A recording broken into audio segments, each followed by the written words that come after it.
Hello, everybody, and welcome back to Adobe Live. My name is Wade Acuff, and I'll be your host today for day two with Alex Hogue. Alex, how's it going? Going great. Glad to be back for day two, and thanks to anyone who joined yesterday. Awesome. Looking forward to seeing what we get up to. But before that, in case you missed anything on Behance, if you missed any of the live content on Behance, you can watch the. Wow, I am blowing this completely. Let's start that over again. Hi, my name. No, I'm just kidding. We won't go back that far. Okay, for any of the live content that you may have missed, you can catch it on Behance or on YouTube. Right before this stream, we had the AI Creative Challenge with Claudia. You can check that out as well. And you know what? Let's say hi to chat. Let's see what they think of the start of this. How's it going, chat? What is up? I see Voodoo Val. Thanks, Val, for being our mod and hanging out. I see Steve, Richard. Hopefully you guys can put a lot of content over in the, wow, a lot of questions in the chat. We're going to get there, Alex. I promise. I'm going to land this plane. Alex, how's it going? Why don't you tell us a little bit about yourself and a recap from day one? Yeah. So, can you guys hear me? Yes, I can hear you. All right. So yeah, I'm Alex. I do video production and photography, drone work up in Bend, Oregon, self-employed. And I've been doing that on my own for about 2 years now. Prior to that, I worked for GoPro for about 7 years, doing all sorts of videos for them. Before that, I worked for various companies out of college and everything, shooting weddings, Super Bowl commercials, national park videos, that sort of stuff.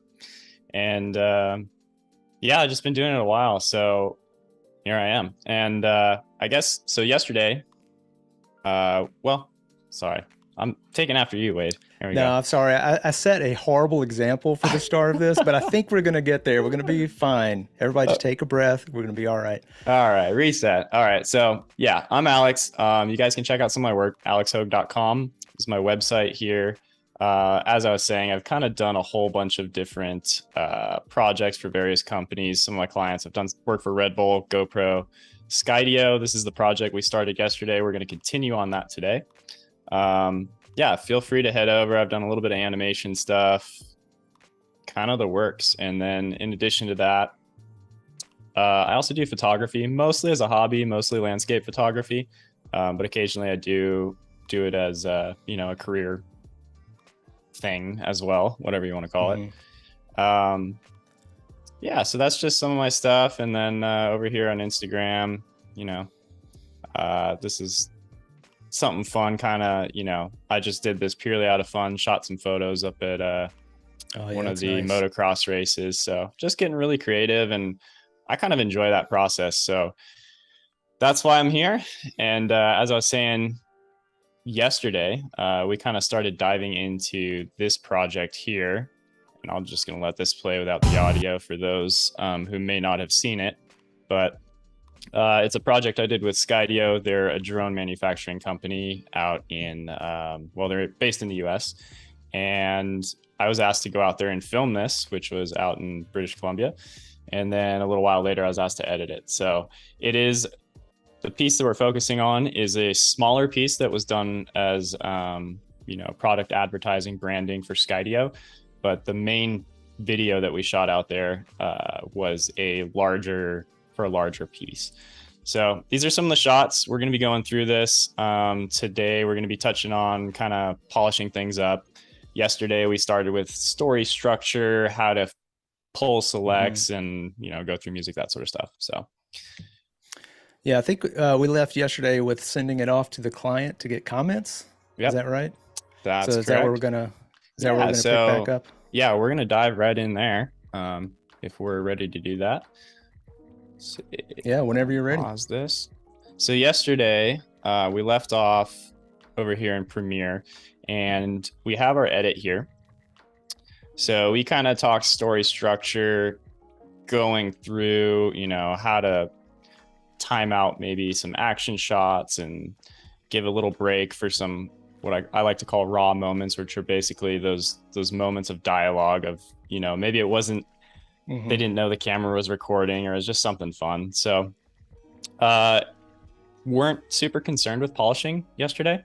We just wanted to, our primary goal is to get structure lock. So what that means is basically getting all your shots dialed in, getting the content there, getting the music in, and hopefully, the client's liking the music, they're liking the story arc and that sort of stuff. So, go ahead. So yesterday, I'll just recap this really quick because we had some issues with Frame.io loading in my Premiere yesterday. If you go to, so what we did yesterday was we basically uploaded this sequence to Frame.io, and Frame.io is this, oops, let's see if I have it up. Frame.io is a review site that now is part of Adobe Creative Cloud. And basically you can take links, upload it, send it out to clients, and get your feedback remote. So yesterday I kind of showcased how to upload this through the web browser. But just to touch on it really quick, because yesterday this wasn't working, and I think today we have it working. If you go to Window, let's say we wanted to upload this sequence here, what we finished yesterday. Window, review with Frame.io, that's going to bring up this window here. So in this spot, I'm logged into my Frame.io. I have all my different folders for clients and everything. I go to Skydio.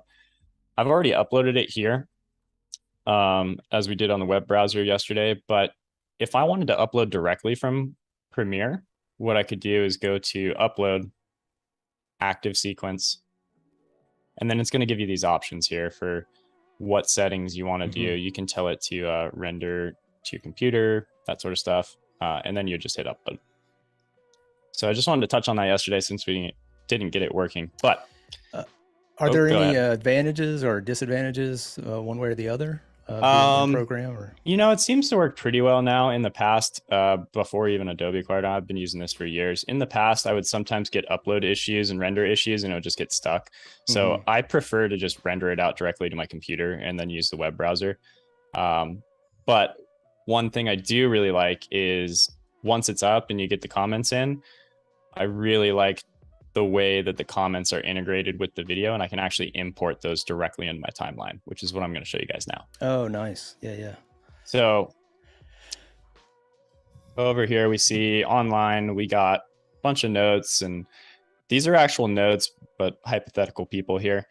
So these were some of the notes I got back on one of the versions. There were several versions. We're kind of cheating it here with maybe just showing one version, but shooting some mountains. So I could go here and go through these notes. If you click it, it'll take you right to the time code. We're seeing what the notes are here. As I go through and edit, I can check these off, which is kind of nice. And then you can even, you could check a couple of these. And then as you're going through them, if you don't want them there anymore to see what work you got, hit the hide. And then you're like, okay, this is what's left. So if you get a whole bunch of comments, hopefully you don't, that's a good way to kind of organize it and go through it. But we're going to uncheck that for now. And then over here back in Premiere, this is our timeline. It's not exact to the one we did yesterday, but it's pretty close. This is, again, that window review with Frame.io. There's also in your workspaces, you can come down, where is it? Review. That will set up basically the same thing. So if we come in here, we're logged in, double click, and this works just like the web browser. And we see our video here. We can play it back. We can see our comments here. We can see all the replies. Does that retain the, you showed us yesterday where you could like draw on the frames. Does that retain that as well? Yeah. So if there were comments drawn on, let's just show one here. I don't know if it'll update right this second, but if someone were to, you can click this icon down here and draw on the frame. And then it's there. So that'll all carry over. So it works exactly the same way in Premiere as it does on the website. It probably won't update. Oh, it did. Look at that. There you go. Look at that. Instantaneous. Yeah, that's love that. I've never actually tried that, so it's pretty cool. So what's actually really neat here, if this is our sequence that we uploaded yesterday, I go to the start time code of 00, and I go to the start time code of 00 here. Very beginning. this button right here in the middle, you can link playheads. I have it linked to another one. I'm going to relink it to this one right now just because I was testing it a little bit. So now when I play this back, it should play both my sequence and this one at the same time. It might get a little laggy, but let's see how it goes. Let's try that one more time. Oh, there we go. Yeah. So it's lagging a little bit, but. Out here with some Skydio drones. So I think because we're streaming right now, the playback's not super smooth, but typically it's shot for shot. Shooting some mountain biking. But what's really cool is then I can go through here, click here, and we can see these comments in real time as we're going through. And we could make our own markers on the timeline if we wanted to make a note of that. The other thing we can do, once this is linked, we can come up here to the comments. And here's all of our comments that we've been getting from our client. Now you can go through and check them off, as you go through here. You can also do this really cool thing and import comments. So make sure your timeline is synced up and everything first, but then when you import comments, boom, now we have all these markers here. Oh, nice. Which is pretty cool because now it's just built in the program, and I could even just, close out of this if I wanted to. So we can go through and see what these markers are. Yeah, that's awesome. I don't know why it adds all this stuff. I think that's just some behind the scenes. But yeah, pretty cool. So we can see, this shot is one I'd be interested in seeing it speed ramped all the way out if it has room to do so between the drone movements. So let's go ahead and go through a couple of these.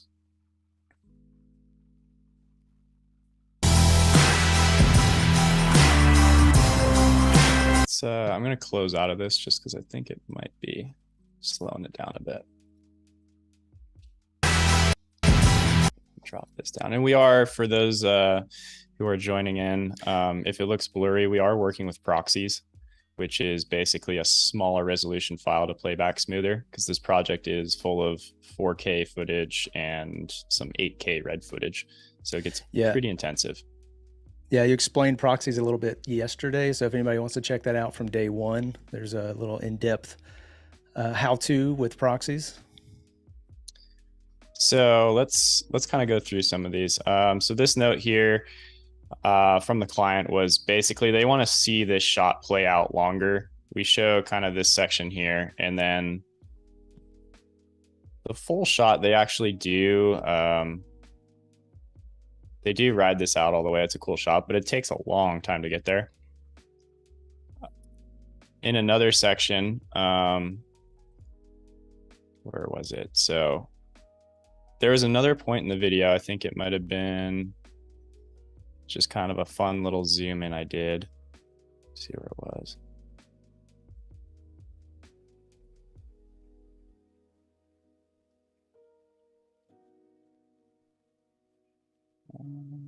Let's see here.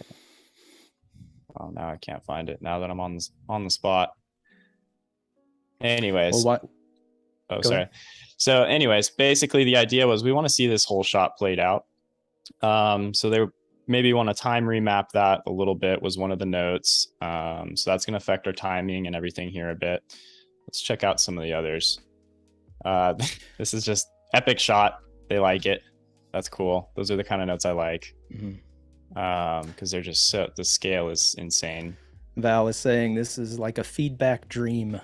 Yeah, these are the good ones, and we did go through a couple of revisions, but overall, yeah, the piece was well received right off the bat, which is great. So I think going back, this was kind of the section that was the trickiest to navigate, and it's kind of good. This is why we didn't dial in music completely yesterday and sound and everything, because this note right here was, for those that can't read it, I feel like cutting out here might have more energy. I like the Whistler bike park line, but could we move it somewhere else in the edit? And then the next comment for the next shot was something like, personally, I don't feel this line is impressive enough to be to be the payoff for the raw audio moment that precedes it, just because of how slow and careful they're taking it. So it is pretty intense, but I agree, they are going fairly slow.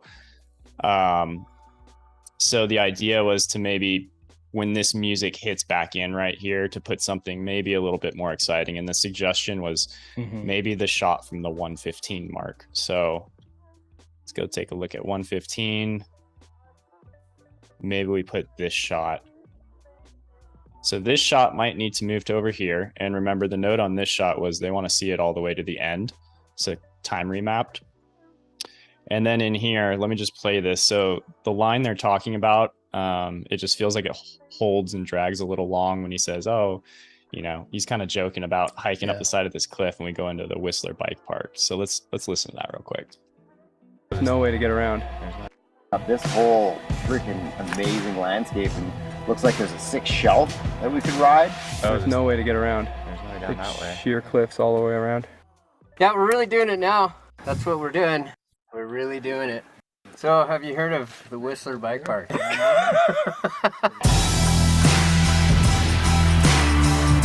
right, so these notes aren't too bad, honestly. This is pretty good, but we do have a little bit of kind of restructuring we would need to do here. So the quick fix here, and again, we didn't drag out this music. In a later version, I kind of duplicated, and I touched on this briefly yesterday, but I duplicated the end of this track because it goes back into it right here. And we just kind of, what I did was I put like a low pass filter, I think, on it. Yeah, like a low pass filter, and turned it down to maybe 3000. So what that sounds like now is just kind of really just the low tones of the song. So I did that to kind of extend this section here where it feels a little hollow. Let's play that again, on and off. Down that way. Sheer cliffs all the way around. It's pretty Yeah, we're empty really doing in it here. now. That's what we're doing. We're really doing it. And we'll get into this a bit more later today when we talk about audio, but essentially we want to cut, you know, after this first line's fun enough, but it feels like we kind of hang on it maybe a little long. Good line. So we're going to move maybe, let's see here. Whistler Bike Park. Yeah, so we're going to basically take this, maybe move it over here. And luckily, you know, we cut the music, so that's actually a pretty easy fix. I was going to ask, yeah, so at this point, the time wasn't locked, like the length that it needed to be wasn't locked, so it could still be pushed and pulled a little bit? Exactly. Yep. Okay. Yeah, so, and we purposefully didn't lock everything in yesterday because these are some examples of notes you get back, and luckily that's an easy one. It's right where the music actually stopped, so I really didn't have to worry about trying to figure that out. But then the other thing is they do want to change this shot, which is, you know, pretty straightforward and easy. We wanted the shot from 115, which is this one here. So now we're swapping the shot from 115. Where's that? 115. Let's maybe put this over here. We're just going to switch these around. And then remember, they did say, whoops, let's turn that on. So I'm using by the way, I use this all the time. If you don't in Premiere, it's, let's see, if you're on an Apple, it's Apple Shift E. So that's enable. And if you're on Windows, it's Windows Shift E. You can also come up here, enable, disable. So that's what I'm doing to turn these clips on and off really quick.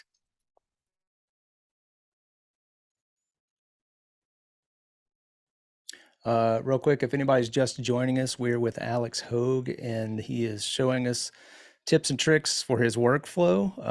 And if there's any questions you want to ask, let us know. Yeah, so real quick, we just swapped this shot.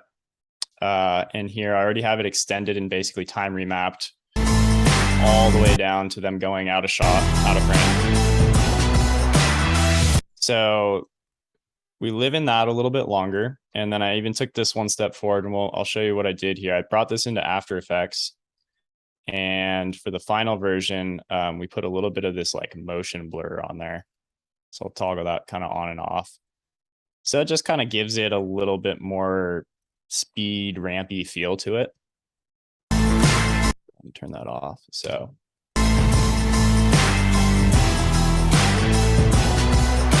we'll talk about how I did that here in a few minutes. Other little tweaks that I would go through and make. So now if we have this shot here, the very next shot, he's going the other direction. So this is little stuff if you're editing, just little tips to kind of pay attention to that I know when I first started editing, I may not have paid much attention to this, but it's kind of weird to the eye to see them going from left to right here. And then the next shot, he's going right to left, the other direction. It just doesn't cut super well. So what we might do.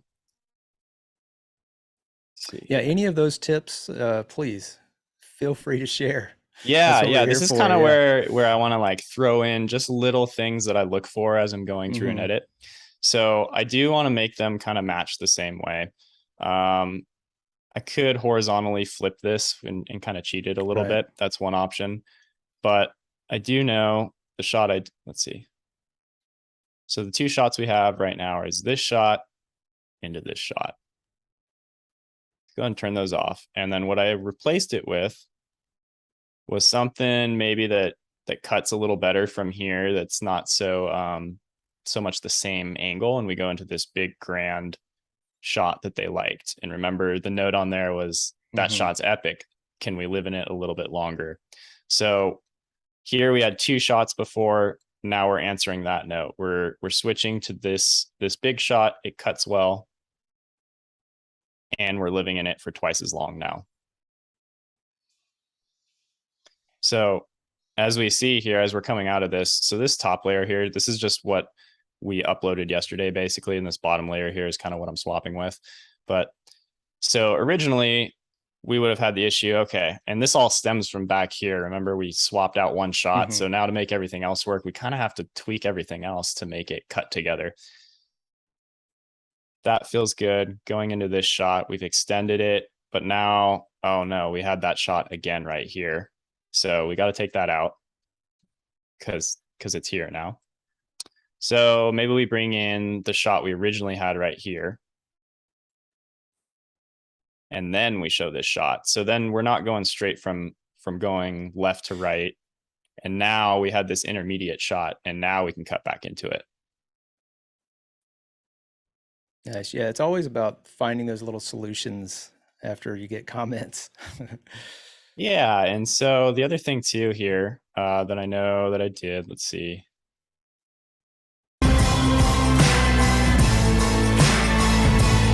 So originally, this shot was something more like.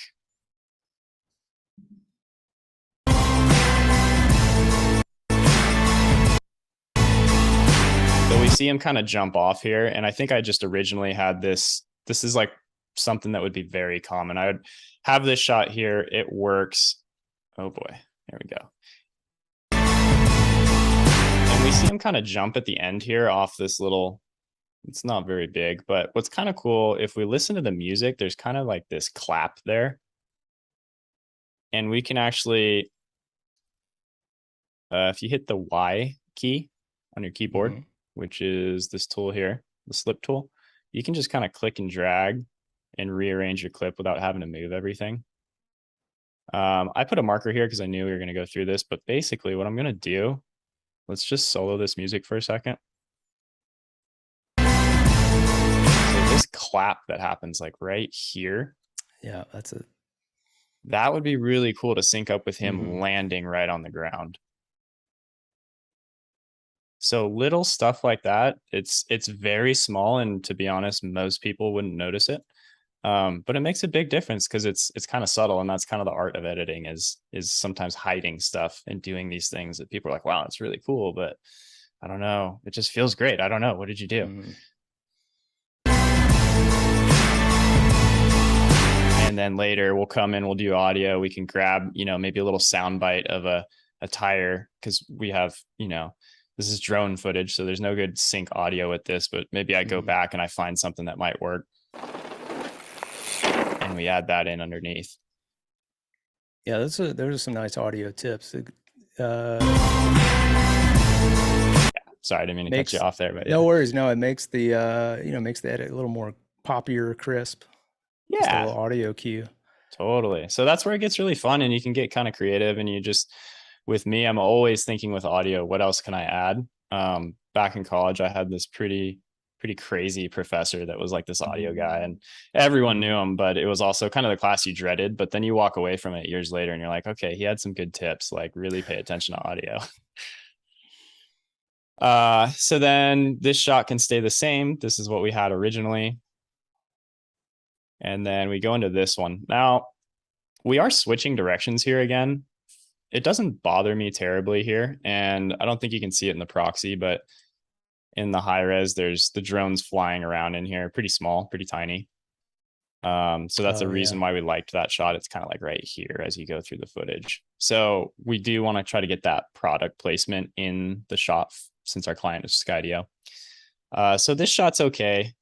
And then they're kind of going the other direction, which it's okay. I guess this is where you'd kind of like, it's not the best, but what we could do to fix this if we wanted and nobody's going to notice is come in here, go to effects, and then just do like a horizontal flip on it. And so now this might actually cut a bit better. He's going the same direction. Our eye is matching pretty well from right here to the next shot. He's kind of in this pretty similar framing. And then now they're going down again in the same manner. So that probably works a little bit better. A couple of comments in chat. Richard's saying just when he's thinking about ambient audio, you're already delivering. There was a question about motion blur. How did you add motion blur? I don't think you've done anything yet. For so we had, what I think he's talking about is this section right here. The time ramp. And I'm going to get into that here real soon. We're going to dive into After Effects. That wasn't done in Premiere. It's just a CC pixel blur, I think it is, in After Effects. And it's just keyframed for when we time remap the shot.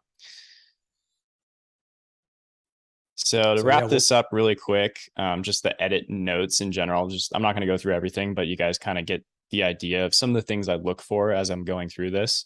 You know, make sure your shot's cut.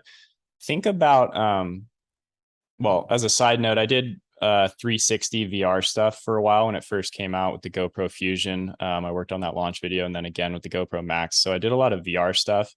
And the one thing I learned from that when you're making real 360 videos is if you're wearing a headset, you really got to think choreography of where the viewer's looking, because you got to kind of plan it out, which that's a whole nother bag of worms, but that's the long way of saying, try to think of where the viewer's attention is and try to match that with your shots. And you could go in here and maybe zoom in and line that up even better. So just keep that in mind as you're going through. And then again here, I think we did the same thing we did with the tire. So that clap hitting right here is right with the music beat. And then we're into our next shots, because you could hold on this too, but it just feels good to cut right as they're kind of giving that high five with the music.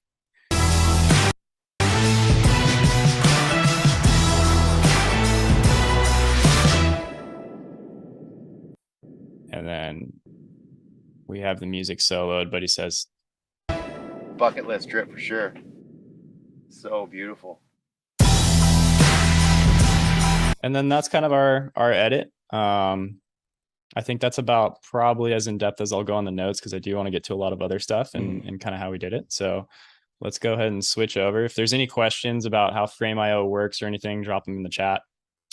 Yeah, and I did look it up yesterday.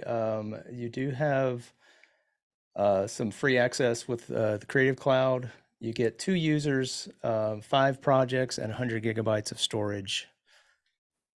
If you want to use your Creative Cloud account. Yeah, pretty sweet deal. Yeah, it's a great platform. So, all right. So at this point, I think let's talk. The graphics in this video are fairly straightforward and simple. And yeah, there's only a couple things I really brought into After Effects using dynamic link or copying it over, but let's go ahead and talk about some of that. So this is kind of the final. Well, actually, first, let me restart. I touched on this yesterday, but this piece is a Skydio 2 Plus in its element video. It's a breakout piece, and that is essentially, it's kind of like a little campaign or series of videos they were doing. So it has some looks already for you know, the design and branding of it that we wanted to match. So I'll show, this is another one. I happen to actually edit this one, same thing, but there are kind of these graphics that are used across the board. So in terms of what the graphics should look like, it was kind of predefined for this because they did it for several videos and they wanted something universal. I'll show the intro clip for what we did for the title and location card for this.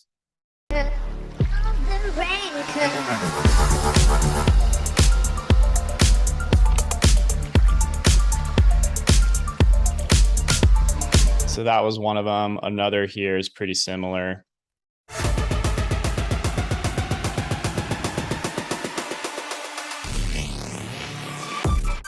And notice, you know, they have this, it's basically the format for these videos was Instagram handle somewhat tracked to, you know, a body part or something like that. And then we continue this on.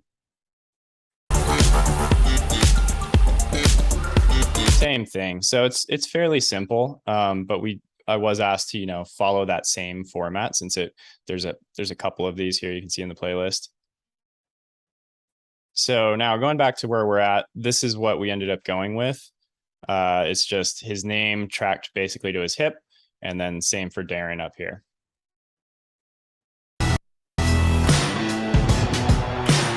And then the only other thing happening is we have a small little time remap here, just to get up there sooner. And it's basically providing a natural wipe to take your eye off Kenny's and say, hey, now we're on to Darren. So it's kind of a cool little, you know, if they're both on at the same time, that also works. But it was nice to be able to just give that little time remap, match it with the music, and now we're focused on Darren's call out. So that's what we're going to focus on for how we're identifying the characters. The title was fairly simple. It was just this graphic, which was already made and provided. But if you guys want, we can recreate that in After Effects as well. It's pretty simple. And then the only other part was this location, which kind of comes in from the side with some motion blur.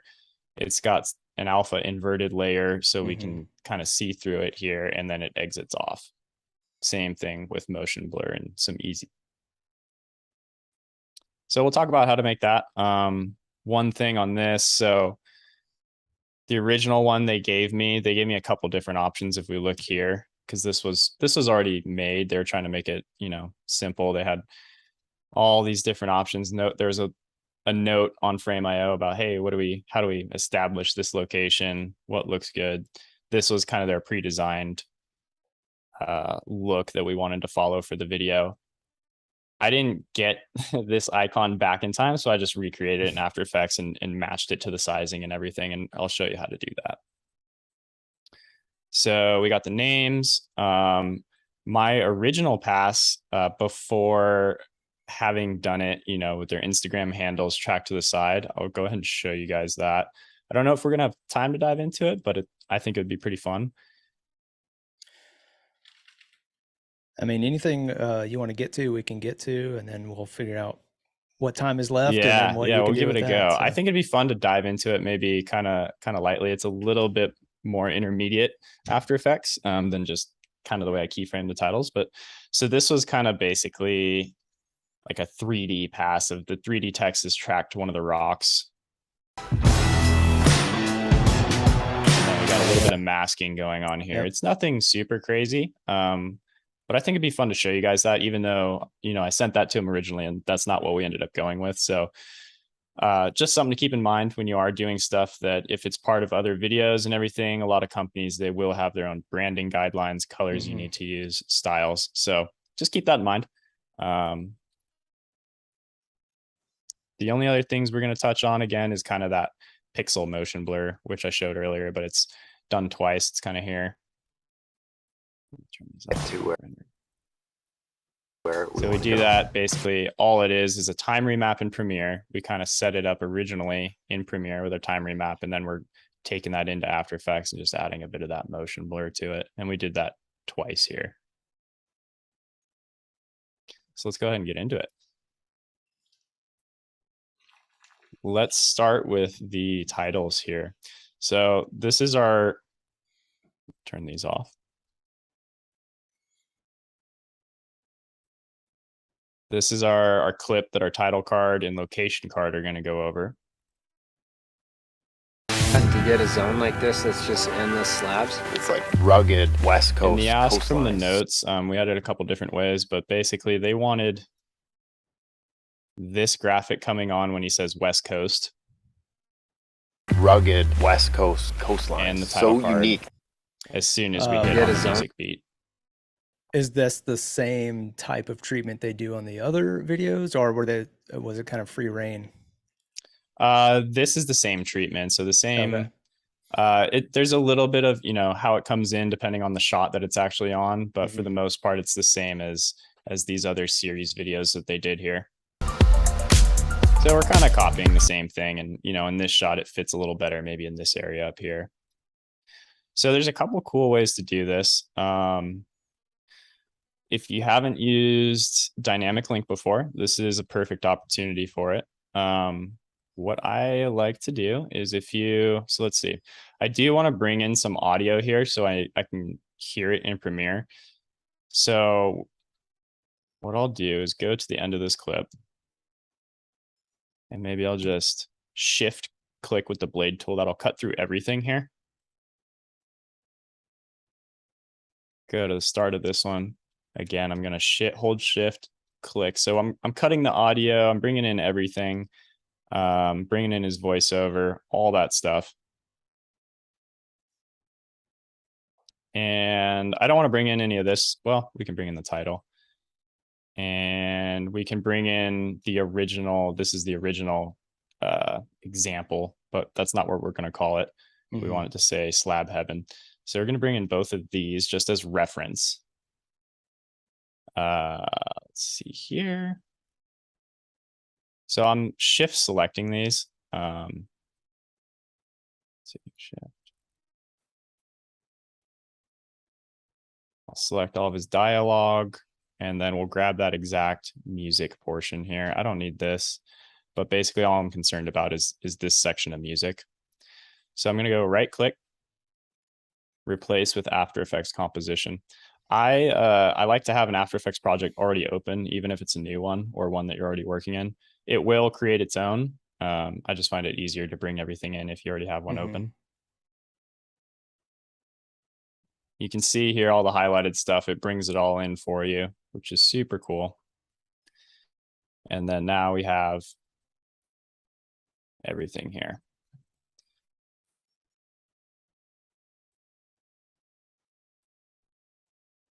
So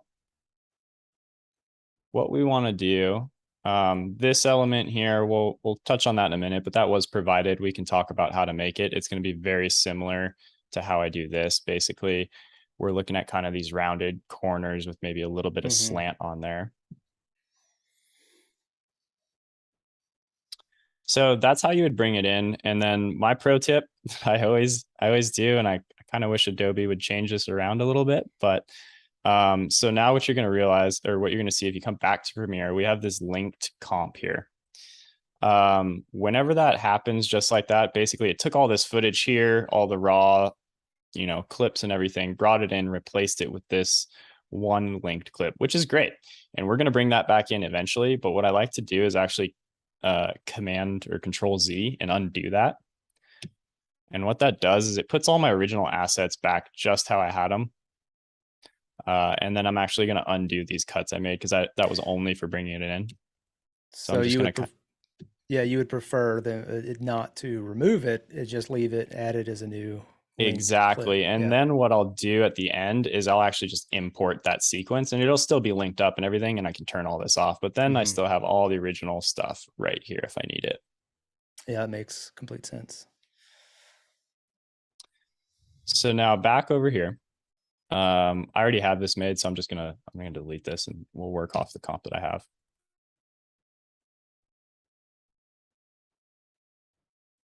So here's our title card graphic that we're gonna make. Actually here, what? I'm gonna undo that for a second just to show you.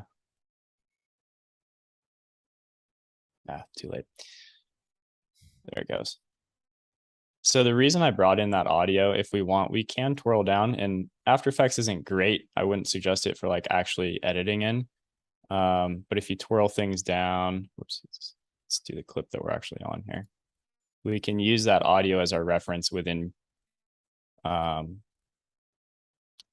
Effects as to where things need to happen. And if you hit the 0 key or the preview up here, it should, let's see.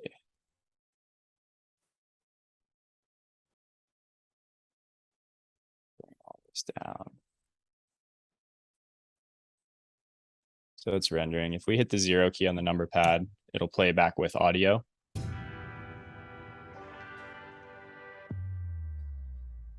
So it kept our clips exactly where they're needed. And also, if you notice here, I have markers here. So this clip here has markers on where, I'll just turn them both on here. Has markers, I put markers on there for where I kind of wanted it to come in on the music, where I want that animation to finish, and then for the out, same thing. You could also just make it however you want for the timing, and then do what I did here, and you can kind of cut the clip and just slide it over if it's not moving and nothing's happening. So let's go back into After Effects. And then what we're going to do, let's just make this really quick. Let's show how to do that. So I'm going to use this as a reference layer because that's not the actual text we want. They didn't give me the proper one in time. So we just kind of recreated it here. So all we're going to do, I'm actually going to just right click on this. This is our logo here. I'm going to go to guide layer. And what that does, it leaves it there, but then when we hit render, it's not actually going to render it out. It won't show up. So it's what's called a guide layer. It's only there for reference purposes, basically. So that way, if we ever forget to turn it off, it's not going to render anyways. Come in here, layer, new shape. And then we're selected on the rectangle tool here, and we're just going to draw something that looks, let's see, we can even get perfect with it if we want. So I hit Control R, it'll bring up these rulers, and then you can draw some guides on here if we want. Do you find yourself needing to make a lot of graphics, or are a lot of them provided, or is it just a project to project situation? I would say 9 times out of 10, I'm making them or coming up with what that looks like. Yeah, most of the time I'm making them, or it's kind of like my job to pitch ideas and like kind of come up with that. If it's something really really kind of design intensive, then maybe that's where we hand it off. But I do a lot of like 2D motion graphic work as well, so just kind of depends. But yeah, if it's a bigger campaign, then there's probably something already made. You might have to go through and do what we're doing and recreate it in that same style. So this is our reference here, and then this is my anchor point. So if I scale it, it's going to move right from that spot. That's what an anchor point is. Also, any animation I do, so I like to just have the anchor point centered in the layer, and you can do that by going right click, transform, center anchor point and layer content. So you can click that. Also Control Alt Home, which is what I use a lot. It's a common keyboard shortcut I use. It'll just put it right in the middle there. And then if we come over here, we can turn on our title and action safe. So we can see, if we draw a ruler, right here's in the middle.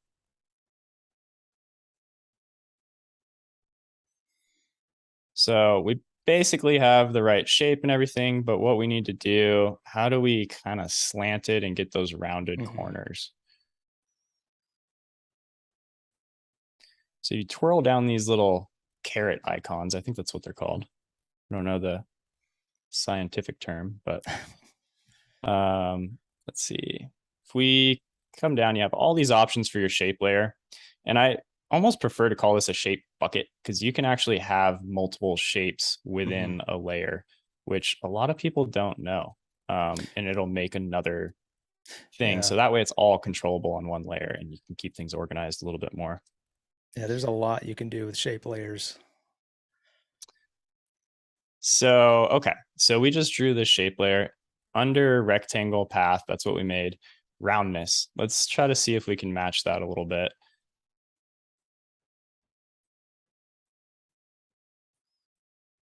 So we're getting some rounded corners. If you hold shift, it'll go, you know, a lot more, and you could round it to make it like kind of pill shaped if you want.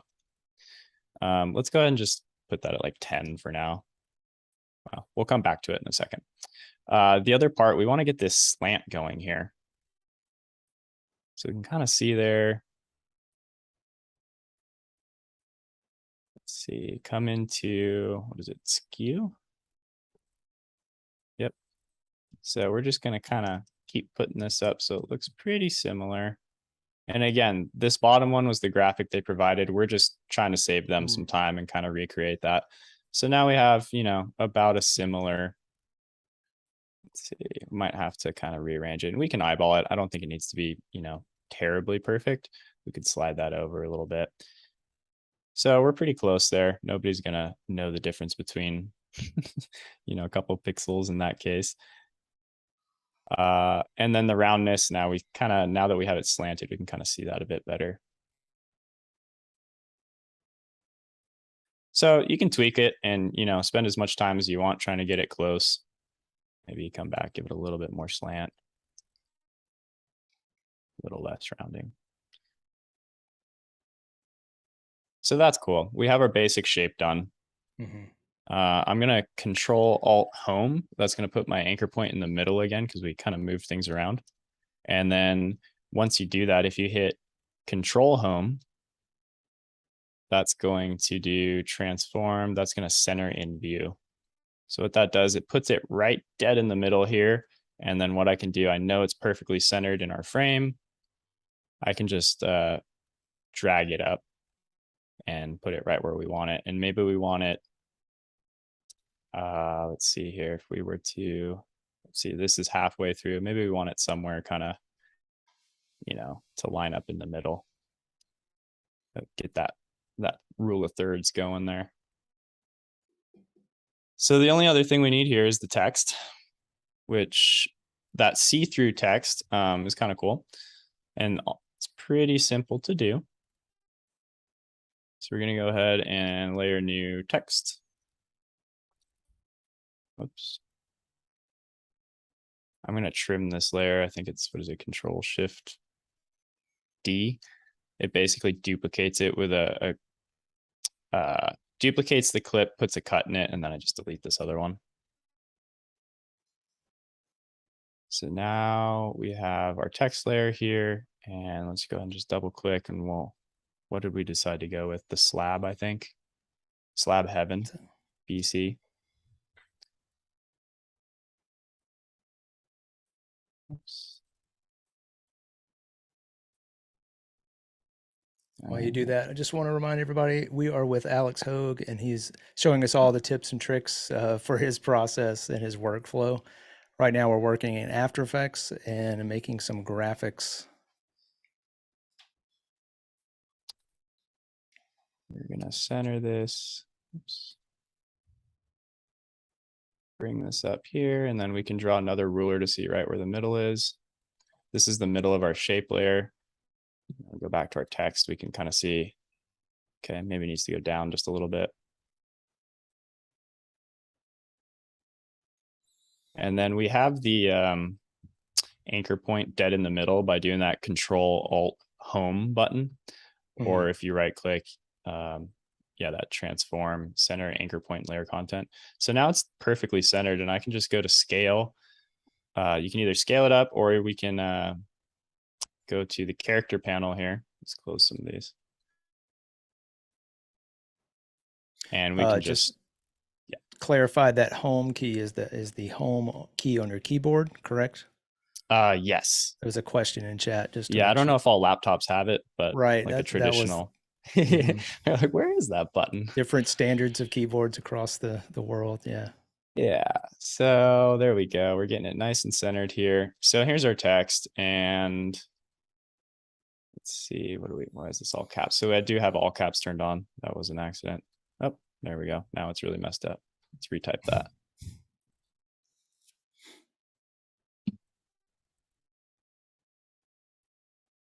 All right, so all we got to do now is basically take this text, and then we're going to, let's see here.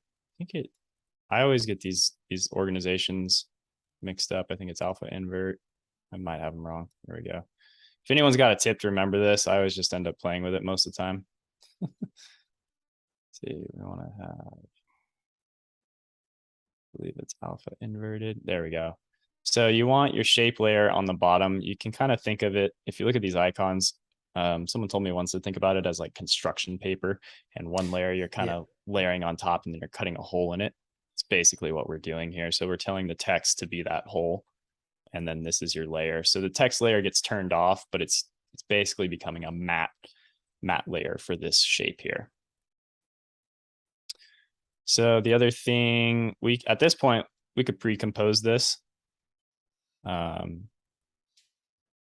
So to do that, let's go ahead and delete our reference one. I think we're pretty done with that. So we have our title here. Now, the last piece we needed was to kind of have it slide in and out. And I'm going to bring this back just for my markers really quick. If you use markers as much as I do, to do markers in Premiere, it's the asterisk key. Any reason you wouldn't just hide the layer instead of delete it? You could do that as well. I know I don't need this anymore. And I do have, I'll show you on the athlete one, I do have some hidden layers on there. I tend to only hide layers. This is just me, but I tend to only do it when I'm like totally done with it, because sometimes you just like forget about it and you're like, where is this thing? You're like, oh yeah, there's this layer that's, you know, hidden that I still needed. And that's right, I forgot to unshy it. So all we're going to do here, pretty simple. We'll pre-compose this really quick. I use the hotkey here. Let's see, Command Shift. It's Control Shift C, and then I think it's under like composition pre-compose, and we'll just call this text. So now we have this layer here.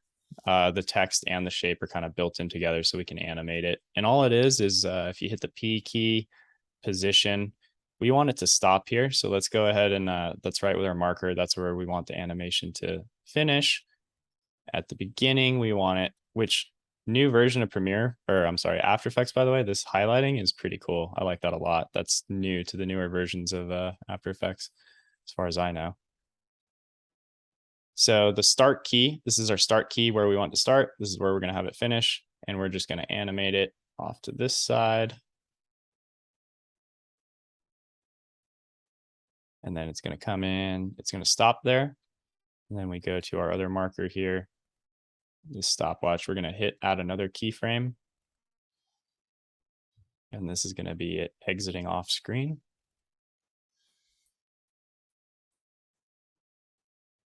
Bring it back over. So that's the basic idea, but it looks a little rough to me. So what I would do, these are static linear keyframes. You can see here, it's just it's at one point and then it's at another point.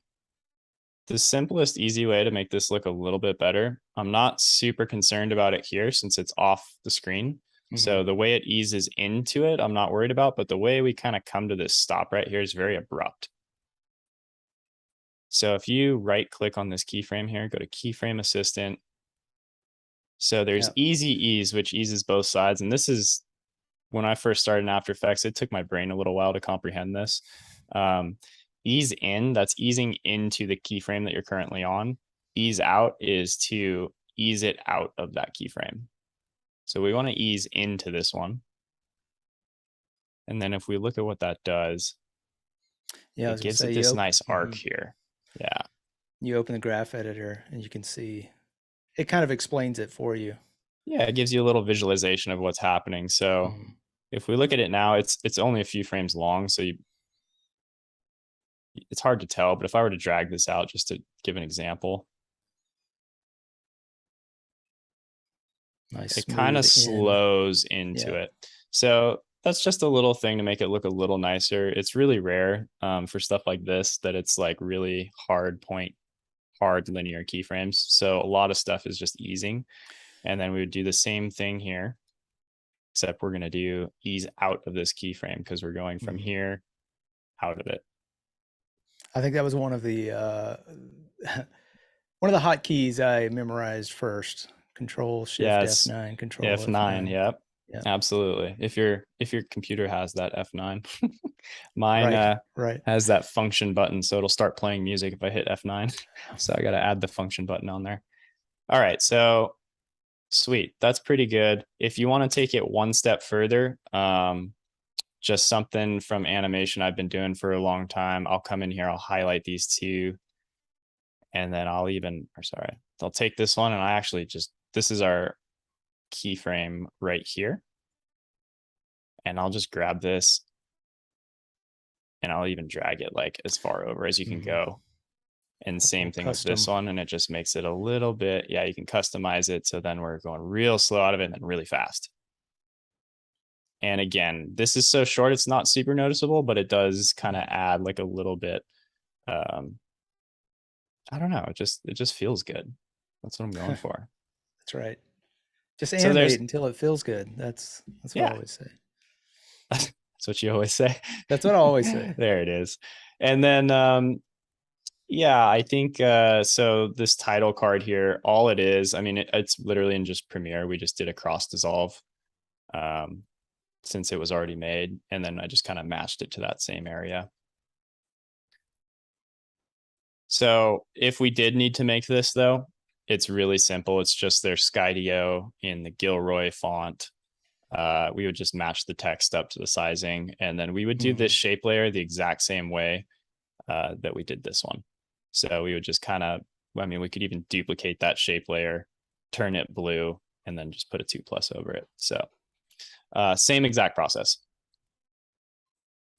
Let's go ahead and let's see if we're going to bring this back. Let's just go ahead and show what this would look like. So I already have this. If I save here, remember we are in that linked comp. Now, let's just turn these off. Remember I hit that Control Z to undo it. So we have, you know, all of our original footage here, but now we don't have that comp here. We can just come over here and we can double click and import it.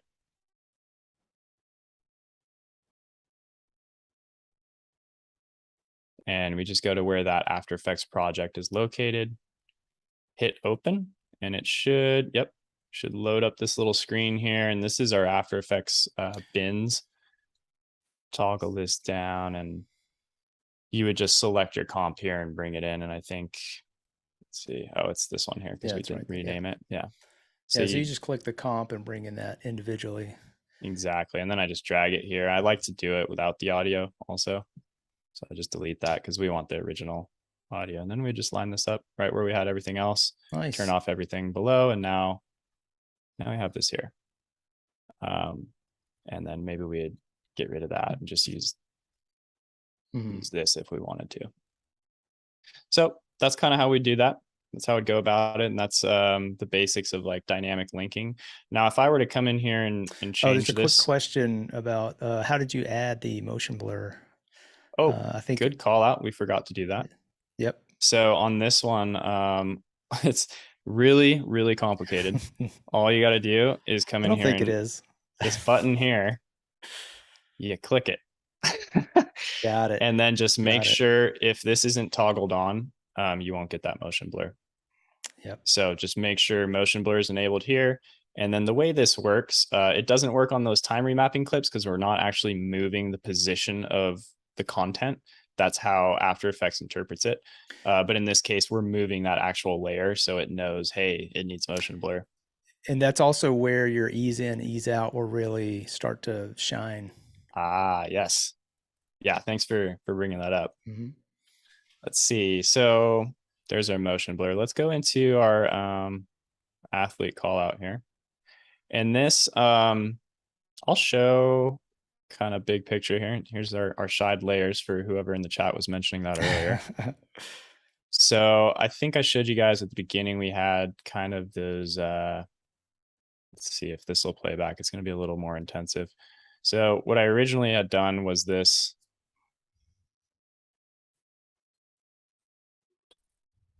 We'll leave those ones. So originally what we did is we had this kind of 3D text going on that was masked with a foreground.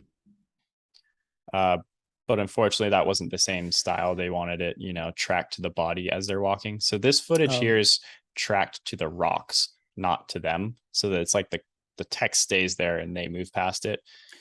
Let me ask you this. Did you have to mask it out by hand, or did you use some trickery or?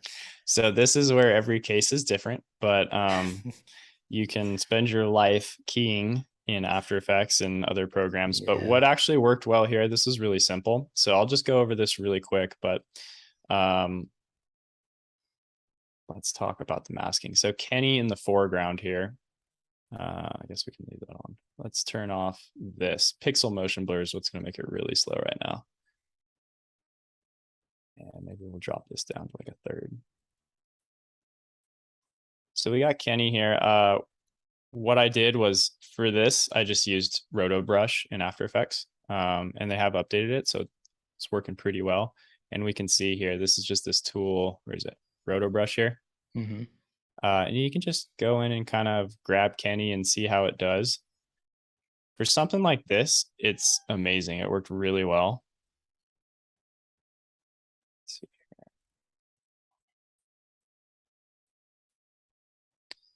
So we can see here, basically, it's going through and automatically selecting him. So I didn't have to worry about that. And I only need it for a few frames because remember that text goes off screen. Mm-hmm. So I used Roto Brush for that. I think I did, let's see here. By the way, the Uber key, the U key in After Effects is all the time. If you just hit U, it'll show you the properties that are altered. And if you double tap it, it'll open up everything. So for the rock foreground, I think I did it manually. Just a little garbage mat. So let's pop open that one. So I just pick the amount of frames you want to hide, or however far you're tucking that image into. Exactly. So like this didn't take terribly long. Yeah. And I think my big tip, if you're having to do it like this, where you're comping out this rock right here, less keyframes is usually more. So I wouldn't go frame by frame, at least not initially, unless you absolutely have to, because then you see all those little shakes and everything. And all we really needed to get was this section here. So I would just kind of look for those big movements, and maybe you start off and you go like 3 frames at a time, 1, 2, 3, page up, page down, and you just do a couple at a time, and then you go back and refine it. Yeah, that's usually the way I work with. If I have to just do like a quick mat, I go from the beginning to the end and set the bulk of it, and then work my way back through.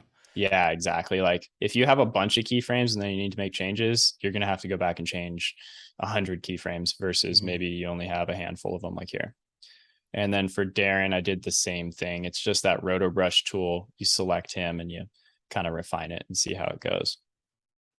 So for this shot, when I did it this way, since I wanted to track it to the rocks, I used the camera tracker in After Effects.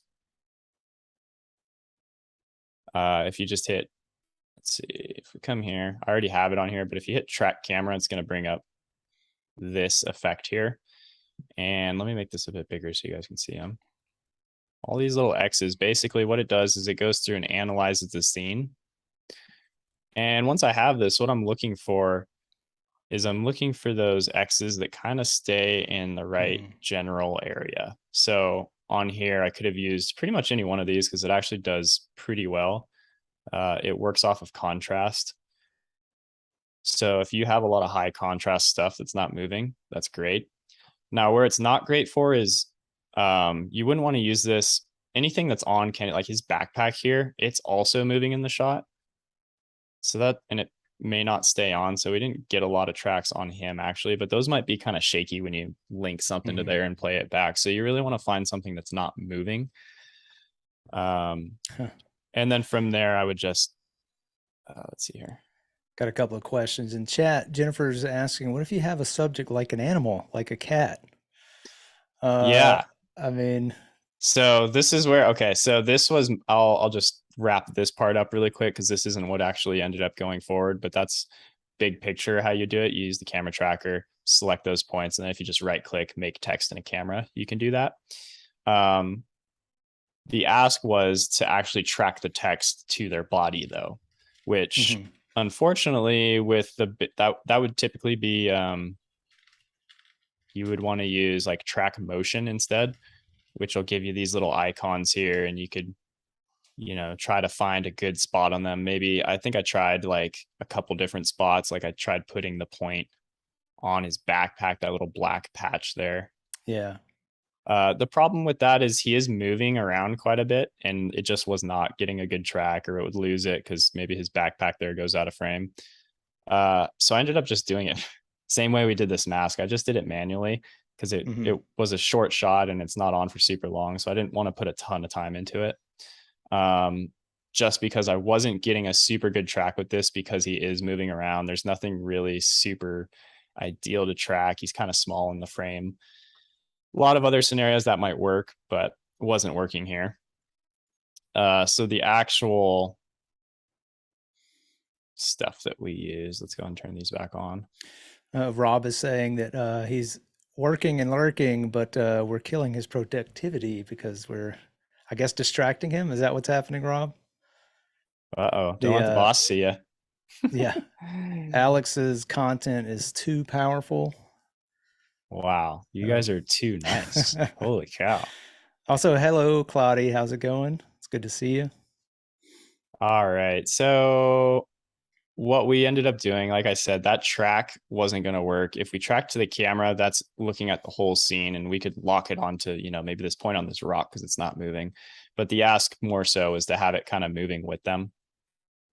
And literally all I did was, this is pretty simple. You just come in here and I just keyframed them all. I did link it to a null object, which a null is, gosh, what's the best way to describe a null? A null is kind of like an invisible layer. Yeah.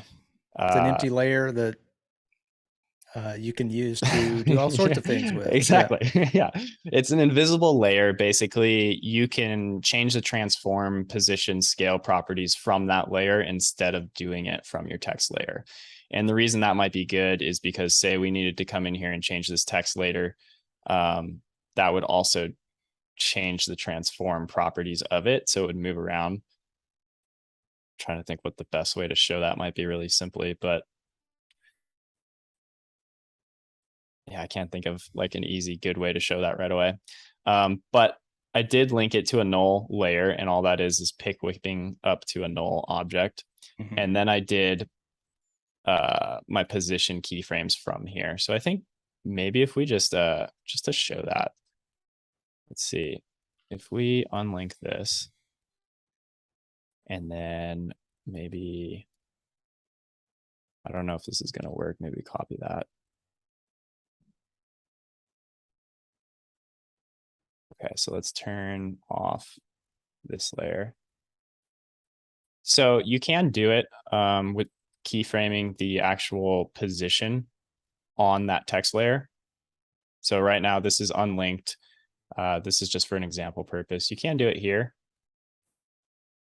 and that's working pretty well. But if we come in and change some of this,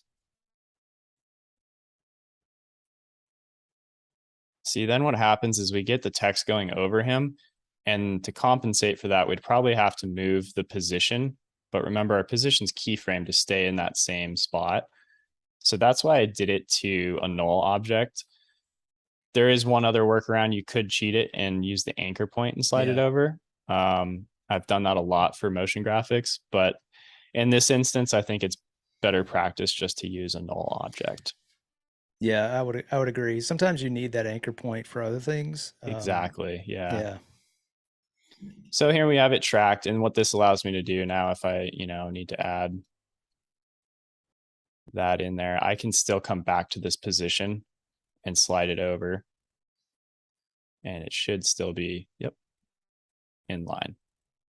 And that way I'm controlling the position. Here, I still have access to that. So we link it to a null object, and then all I did was I just went in here, and if you turn on rulers, which is Control R, it's kind of like Photoshop. You can drag in these guides if you want. Sometimes that's helpful if you're trying to line something up, but basically I just zoomed in and quickly eyeballed it. So I set my anchor point to be right at the end here on this side. And I just wanted to try to match pretty close to his backpack the whole way. And I just keyframe the position. So I'd go, you know, here I would set my position, go a few frames forward, set another one, and then I just kind of went in between and added it where it felt necessary. But really simple, really quick. It's not perfect, but it's good enough for what we needed. And then the only other thing we did here was to add this drop shadow, just to make it a little bit easier to read. And that's as simple as coming over to effects and just typing in drop shadow. So that's what we ended up going with. Let's talk about that motion blur that we added. So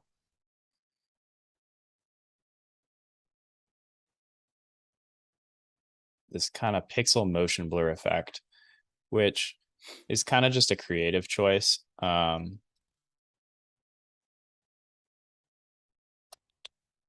So we had our clip speed ramped, did the same thing. You can actually, you know, you can right click, make a comp for it. You can also just Control C, copy, and then you can actually bring it in here and just paste this clip as well, Control V, which that's been around in After Effects for a while and I use it all the time. I think that's the game changer. Like it's so helpful. And we have this clip here. That way, the old school way was you'd have to, you know, set your in and out point, export it, and then bring it in. So this is something I use all the time, that dynamic link. So all I did here was there's this effect that we have on here. It's called CC Force Motion Blur.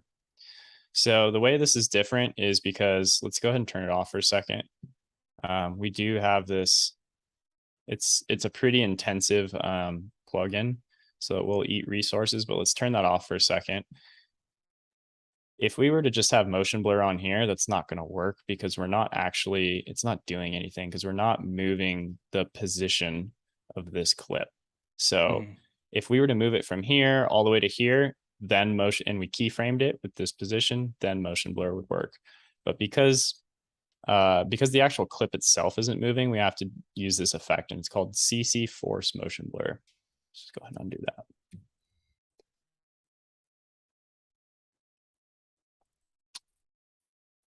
So when we copied it over, it carried over our time remapping, which is pretty cool. And all I'm going to do, we look up here, all I'm doing is controlling the shutter angle. So this acts like an actual traditional camera. So 0, there's going to be 0 motion blur. And then I think I keyframe that up to, in this case, 300, because I wanted quite a bit of motion blur. So you can see here, what I'm doing is I'm trying to line that up with where we start really time remapping this whole section. So it feels like, you know, this isn't blurry, because if I had it turned on here, let's just put a keyframe here as an example, like maybe we're at 180, or even if we had the 300 here. Very subtle on here, but you can see you're getting this weird distortion going on because what the program's doing is it's merging the frames before and after it, creating this fake motion blur. So you got to keyframe the shutter, but we can start it at 0. As the time remap gets faster, we just put a keyframe here with the stopwatch. I just put it at 300. And we let that go the whole way, all through this shot here, all the way out. And then with the time remap, it comes back around and we go back to real time. I just keyframe it back to 0. So we go 0, 300, 300, 0. Did you start it slightly after the remap because there's a little bit of ramp on the remap? Exactly. Yeah, okay. Nailed it. Yeah. So if we look at it, remapping is a little bit trickier in After Effects. I prefer to try to just do it in Premiere because it's much easier. But you can see the remap here. It kind of ramps into it. So I didn't want it to start right away. So this is that ramp here. It's ramping up to full speed. And then we come back rather quick once it does its little rotation here. So what that looks like. This clip, I didn't do it through dynamic link. You could have, but I knew this was all we were going to do with this. So I actually did what's called rendering or baking this out. And I actually just rendered this as a MOV file and brought it back into Premiere, which is what we're seeing here.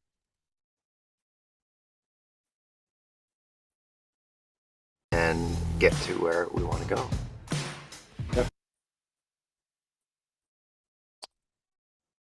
And then we did the same exact thing a little bit later on the shot over here. Real quick, can you explain what time remapping is? Absolutely. Yeah. Time remapping is super fun.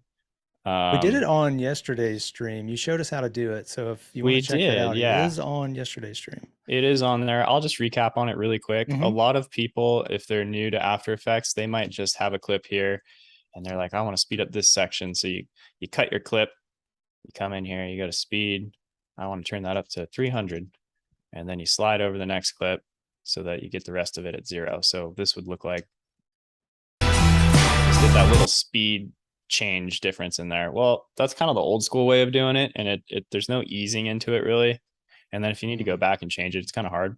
So time remapping is this feature here. If we right click on this FX icon, go to time remapping, you can change the speed of it with the pen tool. And let's say, it's a short clip, but you can drag these out and kind of ease into stuff. We want it to come all the way up to like 200. And you can really sync it out with music too, using this method. And then maybe we want it to, that's another point. I just hit the pen tool and put another point on there. And then we want to do that. And then we want to bring it back down to. Are you 100. holding Control or Alt or what to split that point? Not holding any keys. All I'm doing is pushing the P key, which is the shortcut for the pen tool. So then I just make my point with the pen tool. And then if I switch back to this or V on the keyboard, then you can just control this as if it was audio or opacity or anything like that. Well, I was talking about when you, there you drag these back and forth. So this is just click on the edge and drag it. Gotcha. If you click them, you can kind of, I never do this because it's pretty hard to notice, but you can kind of ease it if you want. Super helpful. Use it all the time. Did it in a ton of videos for GoPro. I still do it all the time. And it can just add that little subtle difference to a lot of stuff. Like we did that on the title over here. Just to kind of sync it up with those music beats. Where is it?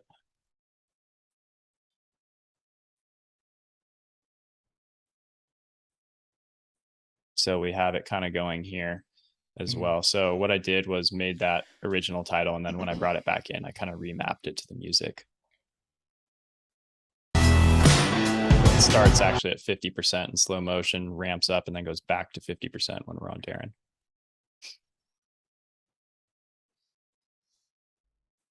All right. So that's kind of what I did for graphics. Unless there's any other pressing questions, I think we can jump into some of the other polishing. Yeah, let's do it. I do want to take a minute to just say, hey, everybody, if you're just coming in, I'm with Alex Hogue today, and this is day 2 of working through Alex's workflow, giving us all the tips and tricks. What are we up to now, Alex? What's happening? So now I think, considering the amount of time we got for today, I do want to touch on some of the other polishing stuff like color, sound. We're going to keep it pretty vague, big picture, and then you can go and search some more if you want to get really into details. But for now, I kind of just want to let you know what's there and give you that kind of like inspiration to be like, okay, cool. Let's check that out. Let's do it. Cool. So the next thing we can chat on real quick is audio. We touched a little bit, but basically if I got my notes back, we get structure lock, we have all of our shots in. I think that's a good opportunity to maybe add some sound effects, maybe some natural sounds, that sort of stuff. On this production, we did actually record separate instances of audio for things. And then there was, another red camera there getting some of the shots. It was very rare that we would run the drones and the red at the same time, simply for audio purposes. In most instances, like we would always have a clean shot without the drone audio where it was possible, where they're able to maybe do 2 takes instead of 1. So what I did there, since none of the drone audio is usable, even though Skydio does have a really cool feature where you can link it to your phone audio. So if your phone's in your pocket, it can utilize that audio instead of the drone audio, which is pretty cool. Wow. Yeah, so you can have your audio for that. But again, it's from your phone, so it's not something you're going to use for like an actual movie maybe. And then if it's in your pocket while you're riding bikes, it's going to be a little scratchy. So what I did, first things first, organization. We touched on that a lot yesterday, workflow. This timeline here, I'm going to make things a little smaller. So let's get rid of that. So all this stuff here, I've organized this already and color coded it. So basically everything here is going to be dialogue or sync sound. And you could even separate it into another category, or I'm sorry, split category. So maybe you have one category only for sync sound. With this, we don't really have any true sync sound because it's all from the drone for the most part, but there are a couple clips that go with the red cameras.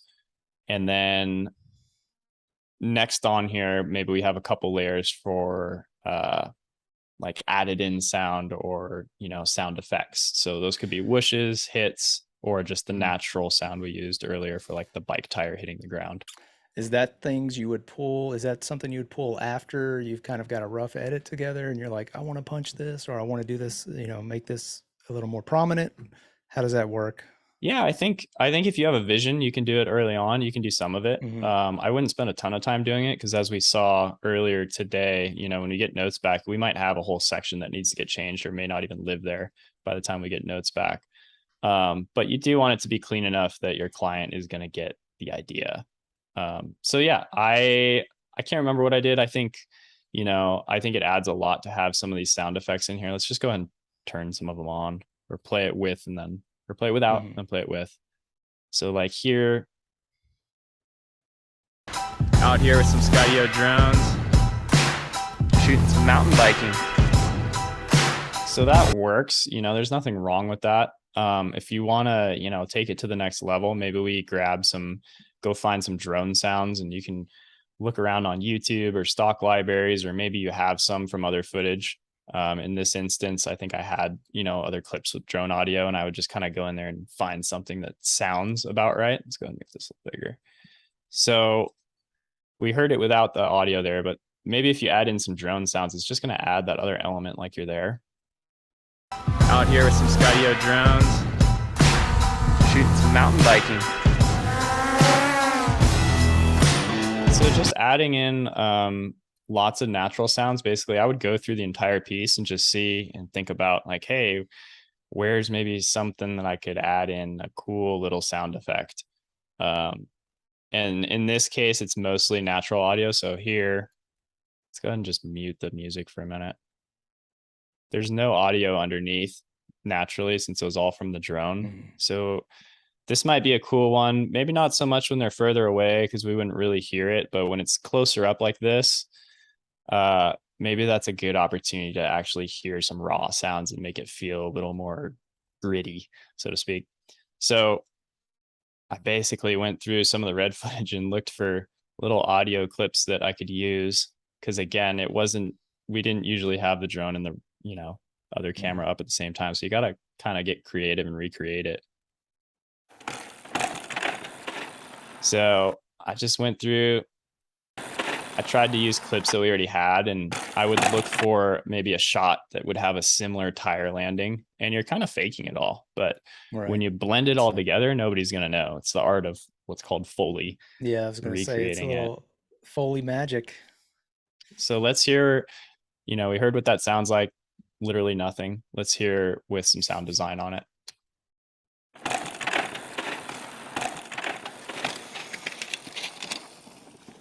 So you can tell like one of those tracks is probably looped a little bit. It doesn't sound perfect.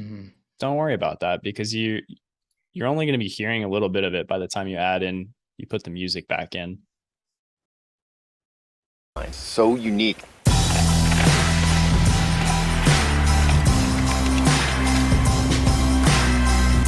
So I think it just helps quite a bit actually. The other thing, if you guys in the chat like can't hear that at all, good headphones. It's another really important thing with audio. The speakers you listen to this stuff and the speakers that you monitor on make a huge difference. So what this sounds like in my headphones, maybe my computer speakers, I wouldn't even hear some of that. Or maybe on my laptop, it just sounds like way too loud. So you want to try to be consistent and mix with good headphones, and then go back and, you know, if possible, listen to what it sounds like on a laptop speaker or your cell phone, or, you know, all sorts of different sources, because that'll make a big difference. So I would go through the whole piece, add in some of that audio. Once you've done that, we kind of, some other ones like this section here, I added in tires on the ground.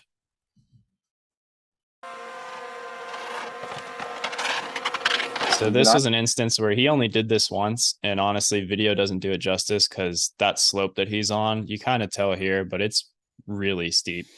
He did it, I think he might have done it twice, but like from that angle, from that height, he only did it once. So I did just take some of that like raw tire rolling audio, throw it in there, and with the music in there, you don't hear the drone too much. And even still, I'm not super concerned if you do hear the drone, since it is a drone video. Oh, there's a question from Andy. What speakers or headphones do you prefer? I like these ones. These are Audio Technicas. I don't know the exact model. There's also like, they're pretty common. They're just a nice clean audio, and it's kind of turned me into a little bit of an audiophile now when I listen to different things. It just sounds, it's intended to hear kind of everything. They're good for mixing. There's headphones you can spend hundreds of dollars on and really go kind of all over the place. I think I got these on sale for like $120 maybe, but they're super comfortable, wear them all the time, and I've been using them for years. This is probably my third pair of them. So yeah, I'd look into the Audio Technicas, and I know Sony has another pretty popular mixing monitor pair, is what they're called, like a monitor headphone.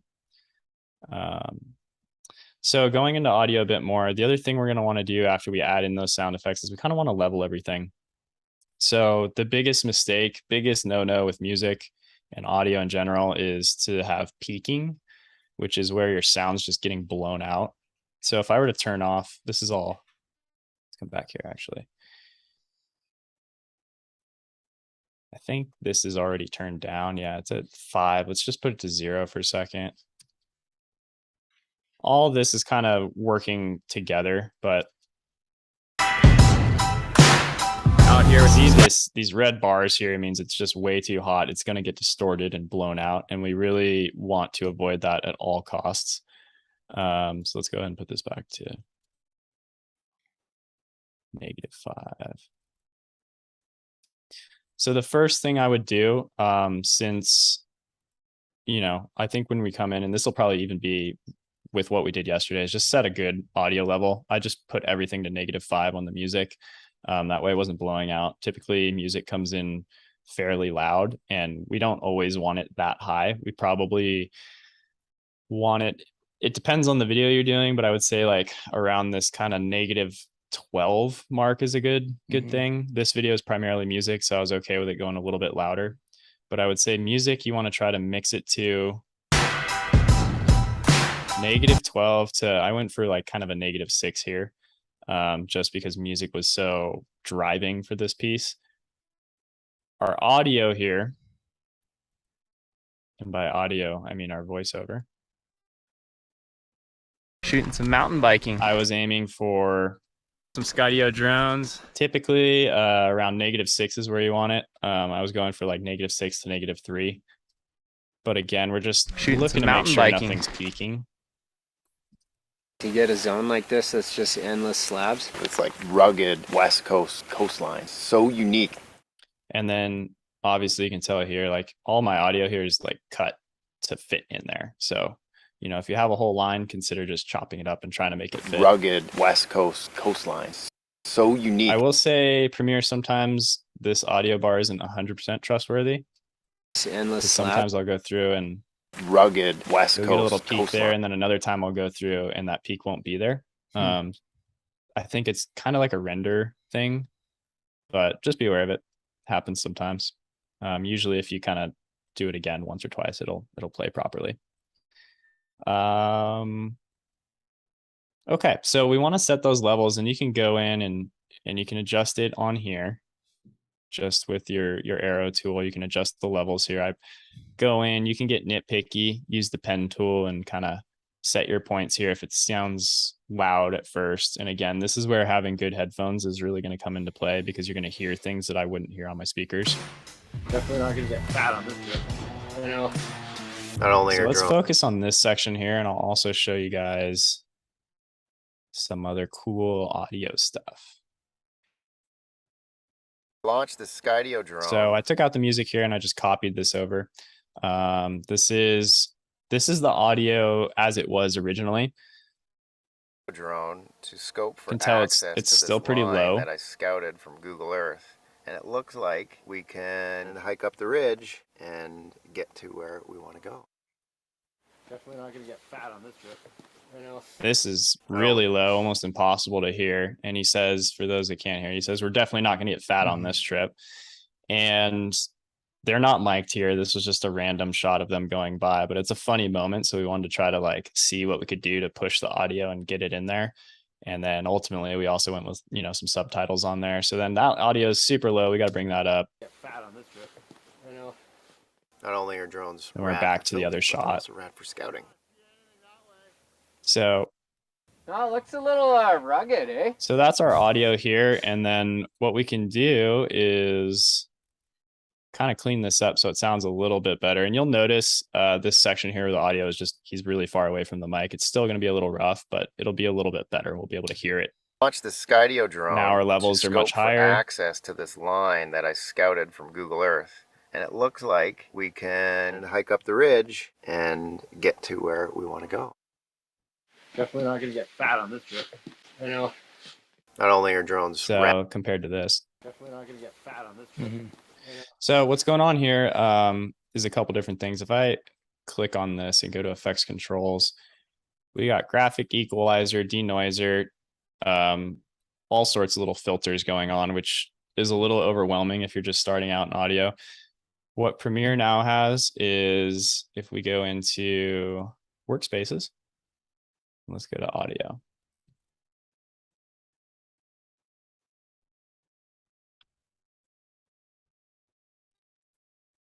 So what you can do, and let's actually go, well, before we get into that. So these here, you could select, I like to do it, basically, this is kind of a cheat or shortcut way to like applying all those filters individually. And that's basically what Premiere is doing with their new built-in essential sound tools. So if you come in here and you click on these when it's not saving, if you click on these, let's see. So we know these clips are from like a different section. So that may not work as well if we process them all at the same time. But you can come in here and basically if you, we'll clear that for a second. So if there's nothing on here, you come in here, here's your audio clip. Let's grab all of these and we're going to say, hey, this is dialogue. We're going to tell Premiere, we got dialogue here. And so far it hasn't done anything other than basically put it in a dialogue bucket. But what you can do is you can auto match this. So if these were maybe somewhat separate clips, I don't think it's going to work super well on here because it's so far away, but we can actually give it a try. Let's go ahead and just hit all that as dialogue. Auto match. I think I might have this applied on here. You could basically go through, select all your audio. Auto match. It auto matches it to a particular volume. Skydio drone to scope for access from Google Earth. And So in my experience, sometimes this works really well. Other times it doesn't work really well, especially for the type of work I do, because a lot of times the audio, it's basically looking for those peaks and kind of setting things in there, but that doesn't always work perfectly, but it's a good starting point. If you need it louder, you can click here and, you know, turn it up even louder, but it's basically trying to match the overall volume of all these clips here together. Now, what else you can do when it's in that dialogue? You have clarity. You can play around with some of these if you want to like boost maybe the EQ. It's a male voice. You can control how much you want. I would caution, you know, go light on these because if you get too much, you know, you're going to get some weird distortion happening. Let's hear it. I launched the Skydio drone, and it looks like we can hike up the ridge and get to where we want to go. So here you can kind of tell where it auto match that, and it sounds a little harsh. We can hike up the ridge and get to where like we that, want to go. and just comes in really hot. So sometimes it works well. Other times I like to just go through, set a level, and then do it manually. And I will just come in here and set those levels as I want. What I do use a lot though is, whoops, we'll get some lag here.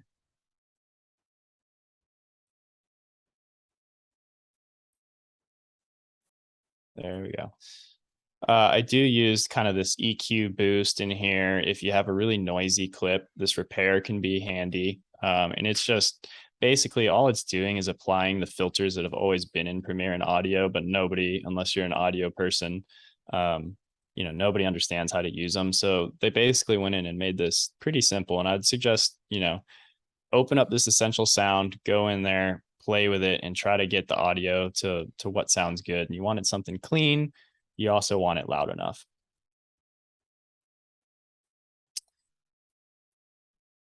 Let's see, what else can we talk about there? So I was going to mention, I don't know if you've ever, and I don't think you needed to use it for this one because the way you cut the music. But have you ever used the auto ducking features or any of that? Just reminded me. I was actually just going to show that. That was. Sorry. I was trying to hold off, man. No, that's perfect because I forgot about it. So I do want to showcase that a little bit, where it is handy if you have like something simple and it'll make real quick work of it. So let's take like. Came in here. Let's use this as an example. Let's go ahead and we're just going to focus on like this little section here, and we got some music and we got some dialogue. So let's go ahead and let's go ahead and take out the keyframes here because I already have it there, but let's take out the keyframes. Let's put this at like, our -5 that we had it across the board. And so right now the volume's not being lowered for his audio because if you just stack all the audio together, it's going to get too loud. You won't be able to hear the talking. You kind of need to bring the music down. It's like somebody came in here with concrete. There's a cool little rock face on the So we're getting some peaking. I can't really tell what he's saying. So what you could do, and you could do this across the board for your whole edit, but remember these buckets I talked about? If we know this is our dialogue, we can come in here, put that as dialogue. It's labeled as dialogue. And then we come in here. I had already labeled that one as music, but we'd come in here, label this one as music, gives you kind of a different set of options.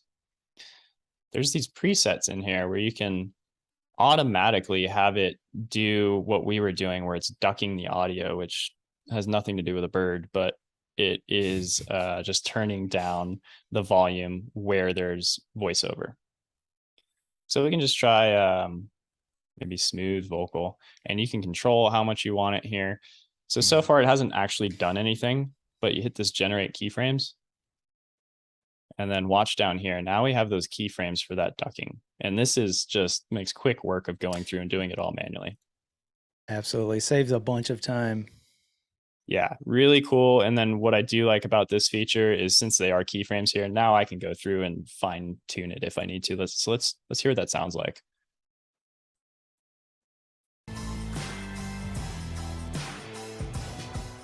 Wow, we went a little too low.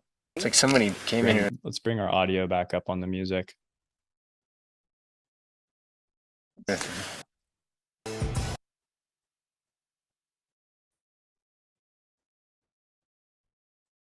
Let's maybe bring this down a little bit.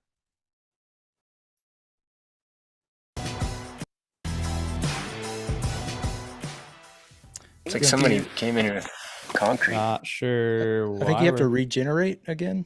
Oh, is that what's going on? Oh, yeah. Yeah, there it is.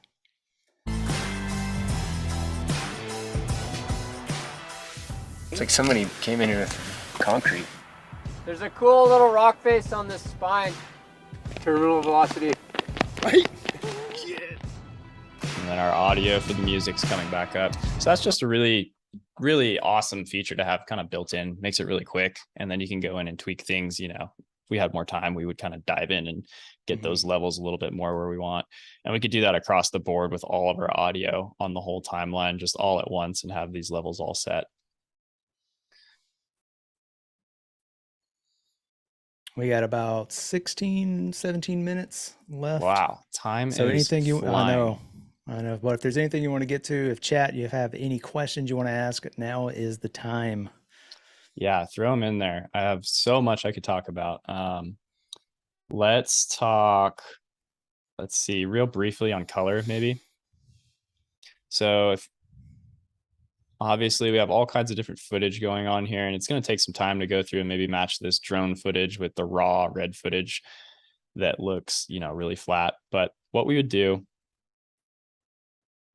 let's go ahead and just take this clip as an example. And we're not going to go too in the weeds here, but I want to talk about Lumetri. I don't know. How do you guys say it? I say Lumetri, but it may be okay. Lumetri. Is it a guy, or where's that coming from? I'm not sure.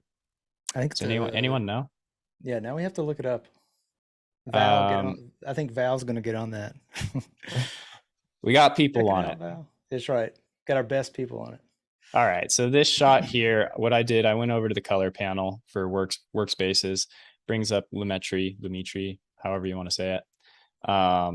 The other thing I have that I want to open up, let's go ahead and close that. I want to bring up, scopes. I already have it up. So we have our scopes here. And then we're selected on this clip. The way this works, it can be kind of intimidating at first. This is just a color waveform. And basically it's giving you information because when you look at color on different monitors, if I look on this computer versus looking on my laptop, depending on how expensive stuff is, same with nice TVs, cheap TVs, black may not actually be what's black. So something might look really dark on one screen, really bright on another. This is kind of your scientific fail-safe for that. This is like what the true values are. So in conjunction with this, you want to have, you know, ideally a pretty nice color calibrated monitor, but when in doubt, trust your scopes. So over here, this is just an effect. It can be found in effects, or again, if you just go to the color panels here, it automatically pops up. You can change your white balance, exposure. And the way this is working is 100 is pure white. So anything above 100 is just white. There's no more information there. 0 is pure black. Anything below that, that's all there is. So what we want to do ideally is get our whites to be white and the blacks to be black. So what I would do is come in here and maybe we can see here, if I bring this way down, we're losing some information here. Some of that's okay, but initially I kind of want to get that set to pretty close to 0, and it's already fairly close. But our whites, they're not actually white, so these clouds aren't really full white. The other thing too, if I just turn on this layer, we can see what happens here.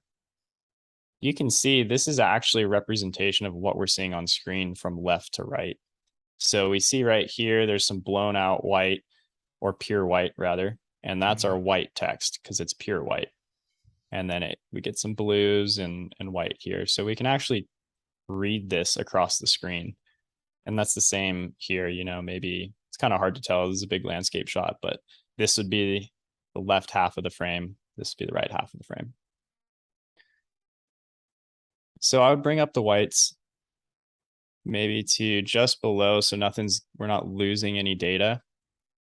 And on my screen, maybe your screen, maybe that might look a little blown out, but again, trust your scopes as much as possible. So I would go through, tweak that. I usually leave the shadows kind of where they are, and I just initially set the whites and the blacks, maybe throw a little bit of saturation on it. The big thing that I do that really helps your color, makes it pop, come into this curves, and this is just a typical curve. It can be found in After Effects as well. Put these three little points on here. And this is basically down here is your blacks, up here is whites. This is your midtones. I tend to leave this one in the middle. And then I'll just bring this down ever so slightly. And you want to be really subtle with it. But what this can do is just give a nice little bit of contrast and pop. And if you watch what's happening over here, we're not actually raising this white really too much more. It might go a little bit, but we're basically stretching this section and this section of blacks. So like that's way too much, but I might bring it here, and that's essentially doing a very similar thing to contrast, but it gives you more control over how exactly you want it to look. And then maybe I'll bring this back down so nothing's getting blown out.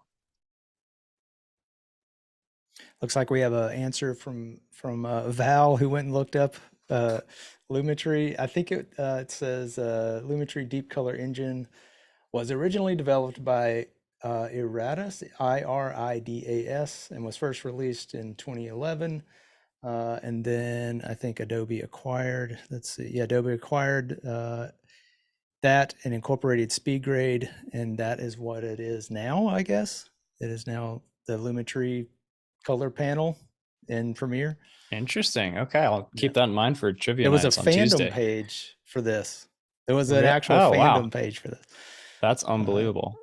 The time that people have things for. Yeah, and Jennifer says, let's see if I can find it. Jennifer Poole asked, how detailed do you go with voice, especially if it's a different language? And I'm not sure exactly, Jennifer, if you could clarify what you're asking there. Unless you know, Alex, I'm not sure what that means. I don't entirely. Yeah, a little clarification would be good. If you're talking just like how much work do I put into the voice? Right. I would say as much as you can to make it sound good.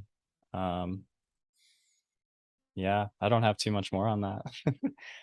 A couple other things to touch on color here really fast. There is this auto button. That's just kind of the one-click fix. Sometimes it works, sometimes it doesn't. Sometimes it can be a good starting point, and I tend to find that it'll bring the blacks a little too dark, so I end up bringing them back up. Yeah, that is usually the first thing I do, is just, what does auto do? Let's see what auto does, and then edit from there. If it works, it works. If not, yeah. So for general color, really quick, I would say biggest things to do: come in, set your whites, set your blacks, get it to about 100. Try not to be, clipping everything too much up there, because then we're losing a lot of information in the shot. Same with the blacks, put it right at black. And then this curves is just a nice way. It kind of will play with the saturation and the contrast and just adds that nice little pop across the board. Just really subtle. You can kind of overdo it, but you can kind of play. I usually leave the middle one where it's at, but play around with it depending on how contrasty you want it to look. You can also do contrast here, but again, it's basically doing the same thing, but I prefer doing it this way because you have a little more control over the midtones and what it's actually affecting. I know we're running out of time. There's a lot more I wanted to cover. You can add masks on here. If you go into the effects, you can mask out. Maybe you want to get really advanced and mask the sky here, and then you can track it and have separate layers for each piece of color. And that's where your color really starts to shine. And I did do that on this piece. Color was, a whole day process.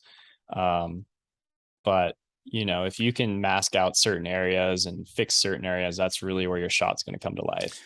We do have another question. Is this done for different screen calibrations? Yeah, so that kind of goes back to what the budget is, what the purpose is. Yeah, you kind of want to exactly. So everything online, which is most of the content I make nowadays, is going to be in Rec 709, I believe. So that's here. So that's not to get super nerdy, but that's basically just a color profile that everything that's viewed on a computer screen is basically online, is viewed through that color space. But yeah, you want to try to calibrate your monitor if you have a nice one, get something that's color accurate. Another question about audio. What devices were used for recording, and do they use a boom or a small mic? Yeah, so like I mentioned a little bit earlier, there was a lot of more audio recorded. The stuff I pulled from wasn't that audio because I unfortunately didn't have access to it. But we did record like with a boom mic. We would go around and spend, a couple hours or an hour or two just getting different bike sounds that we could use. That was shot with a nice boom mic and everything. What I was pulling from, because it's all I had to work with, I didn't have all the original footage, was just audio from the Red camera as much as possible, or getting scrappy and pulling it from wherever I could. The only other thing, so that's kind of color really fast in a nutshell. The other thing we did with this edit was we did make an Instagram export. And if anyone's, familiar with that website of Insta, They have recently changed it. It used to be for a native post, it was 4:5. Now I believe all video is 9:16. It's basically posted as a reel on Instagram. So if you want to share that out, you would want to make a aspect ratio that's formatted to that. So if we had our full version here, 16:9, all I would do is I would probably just make a new sequence. Let's go back to my editing workflow here. We could come in here and make a new sequence that's set up to be, let's see, what is it? Custom.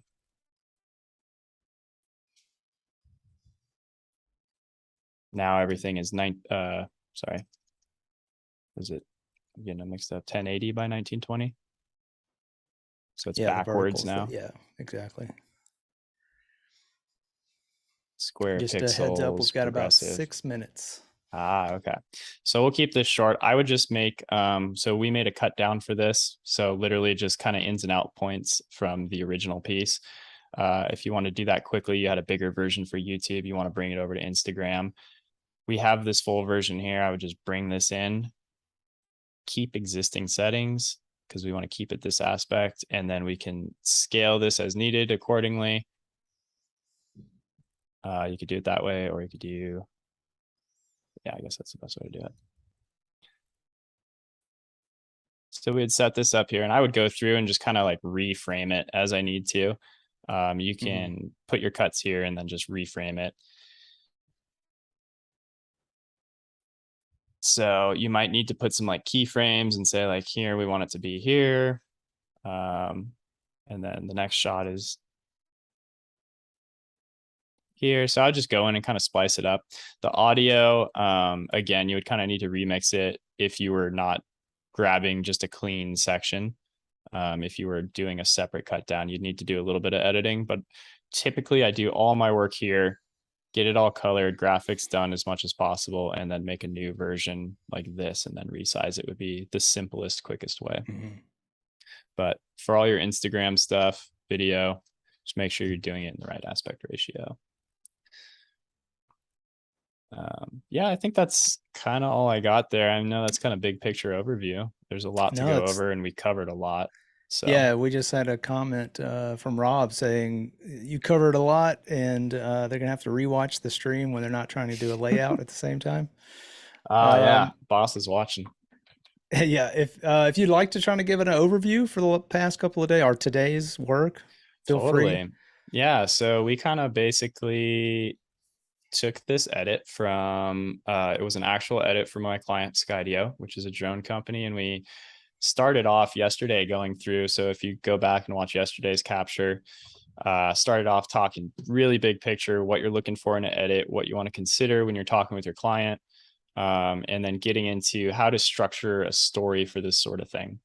So we talked about kind of what to look for, the process and workflows I use to keep everything organized. So how you name these folders, how you keep everything organized so that if somebody else comes in and needs to edit this project, which is pretty common in the professional world, they can look at this and it's pretty intuitive. It just makes sense. So we talked about that, how to bring in all your media, how to pull selects, and selects are basically just your best footage, how to work with that, build it out, find music, kind of a broad overview of everything, to be honest, from like start to finish.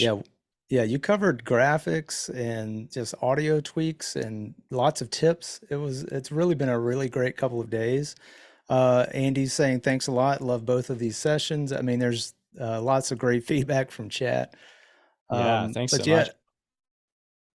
Yeah, thanks for coming and just sharing your workflow with us. And Adobe, if you're listening, you have to have Alex back. I know there's so much more. I think we've only just, cracked the surface here. But yeah, I think that's lots to go over. Yeah. Yeah, I think that's going to do it for today. But I do want to say we do have the XD Creative Challenge with Jesse Showalter coming up next. And of course, Adobe Live will be back tomorrow with a full day of master classes, followed by office hours, which if you've never seen office hours with Nick Longo and Andrew Hockrattle, you need to check it out. But yeah, thanks so much, Alex. Yeah, Really thank you. appreciate your time. So happy to be here. Thanks everyone for tuning in. I see, Felix, I appreciate those comments. If you guys have other questions, feel free to reach out to me on my website, Instagram. I love to help as much as I can. Awesome. Yeah, I'm going to drop your links back into chat real quick, just so everybody has that. Guys, go follow Alex on all of his social medias, all the socials, I guess we'll say. All the interwebs. I don't know. Yeah, those things. All right. Thanks, everybody. Thanks, guys. We'll see you soon.